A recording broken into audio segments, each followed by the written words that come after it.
आखिर अब अगर मैं घर में नमाज नहीं पढ़ूंगा तो कहाँ पढ़ूंगा? रोड पे पढ़े तो आप बोलते हैं रोड पे नहीं पढ़ सकते। इन पे शिकायत मिलने पर इनके खिलाफ दोनों के खिलाफ मुकदमा दर्ज हुआ है। नमस्कार, आप देख रहे हैं सोशल न्यूज़ और मैं आपके साथ मोहम्मद अकरम। अगर आपने देश के अंदर नमाज पढ़ी या ऐसी कोई भी प्रैक्टिस की तो आपके खिलाफ मुकदमा दर्ज कर लिया जाएगा और आपको सलाखों के पीछे जाना होगा। दरअसल मैं बताना चाहूँगा देश में किस तरीके से आज संविधान की हत्या की जा रही, किस तरीके से लोकतंत्र को ख़त्म किया जा रहा है।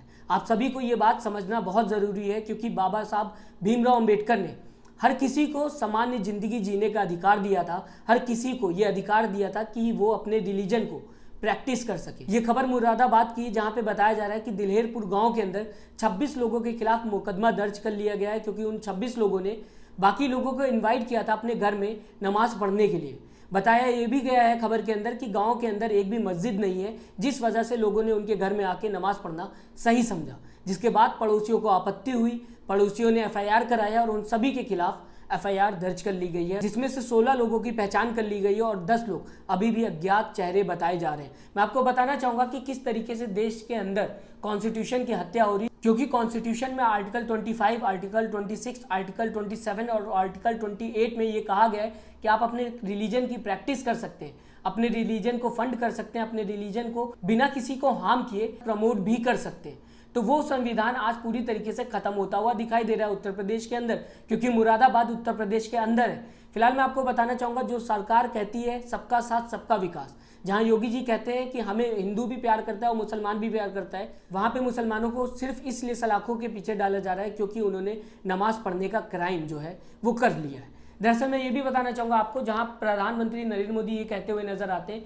कि सबका साथ सबका विकास, वो विकास देखने को नहीं मिल रहा और ना ही सबका साथ देखने को मिल रहा है, क्योंकि सबका साथ होता तो वो 26 लोगों के खिलाफ एफआईआर दर्ज नहीं की गई होती। इसे लेके ओवैसी साहब ने क्या कहा है आप सभी को सुनना चाहिए, क्योंकि उन्होंने आपत्ति जताई है कॉन्स्टिट्यूशन को लेकर। उन्होंने कहा है कि आर्टिकल 25 जो है वो अधिकार देता है अपने रिलीजन को प्रैक्टिस करने की, तो क्यों उन 26 लोगों के खिलाफ एफआईआर दर्ज कर ली गई? सर, क्या कोई मुसलमान किसी और समुदाय के रिलीजियस प्रेयर्स के ऊपर कोई इतराज कर रहा है क्या?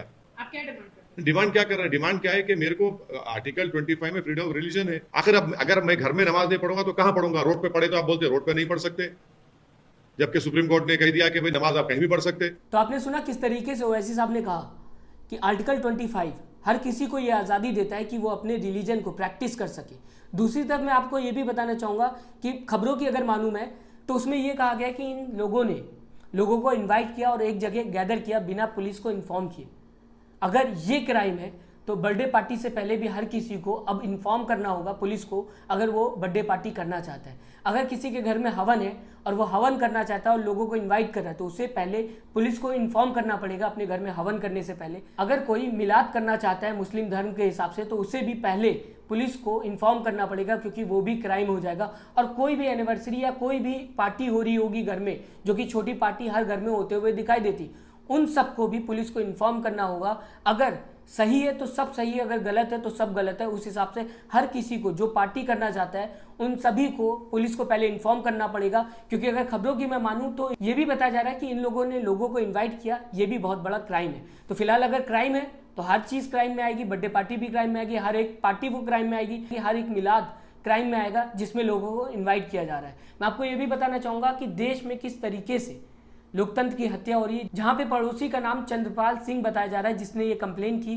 और जो डिस्ट्रिक्ट पुलिस इंचार्ज जिनका नाम बताया जा रहा है संदीप कुमार मीना, इन्होंने कंप्लेन लिखी और इन्होंने ये सारी बातें जो है कही है। इनकी भी वीडियो देखिए। झज्जर थाने में एक बड़ी संख्या में लोग नमाज पढ़ने के लिए एकत्रित हुए, जहां मस्जिद नहीं थी, 2 मकान थे, एक तो वाहिद का मकान, एक मुस्तकिन का मकान, वहाँ एकत्रित हुए और इन पे शिकायत मिलने पर इनके खिलाफ दोनों के खिलाफ मुकदमा दर्ज हुआ है। तो सुना आपने किस तरीके से देश के अंदर आज नमाज पढ़ना सबसे बड़ा क्राइम हो गया है। क्योंकि मैं सबसे बड़ा क्राइम इसलिए इसको बोल रहा हूँ क्योंकि बिल्किस बानो और अंकिता सिंह नाम की महिला के साथ दुष्कर्म होता है, उनके अपराधी खुलेआम घूम रहे हैं, लेकिन ये पुलिस प्रशासन उस पर एक्शन लेते हुए दिखाई नहीं देती।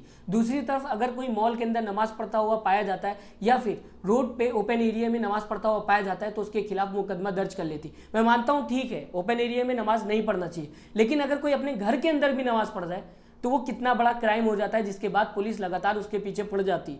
लेकिन बिल्किस बानो और अंकिता सिंह नाम की महिला के साथ दुष्कर्म हो जाता है, उस पर कोई एक्शन ना ही सरकार लेते हुए दिखाई देती, ना ही प्रशासन लेता हुआ दिखाई देता है। जहां पे एक्शन लेना चाहिए वहां पे ये एक्शन नहीं लेते, लेकिन अगर कोई रिलीजन की प्रैक्टिस करता है तो इनको लगता है कि वो देश में सबसे बड़ा क्राइम कर रहा है। आप किस तरीके से इस खबर को देखते हैं जहां पे 26 लोगों के खिलाफ मुकदमा दर्ज कर लिया गया क्योंकि उन्होंने नमाज पढ़ी है। आप किसी भी धर्म के हो, किसी भी कम्युनिटी के हो, अगर आप संविधान को मानते होंगे तो आपको लगेगा कि ये जो प्रशासन कर रहा है उसने गलत किया है। साथ ही साथ मैं कहना चाहूँगा कि सरकार को इसमें सामने आना चाहिए और सभी से बोलना चाहिए, क्योंकि सरकार ने कहा था कि सबका साथ सबका विकास, और संविधान भी हम सभी को सामान्य जिंदगी जीने का अधिकार देता है। फिलहाल आप हमें कमेंट करके ज़रूर बताइएगा आपकी राय क्या है, आप इस खबर को किस तरीके से देखते हैं।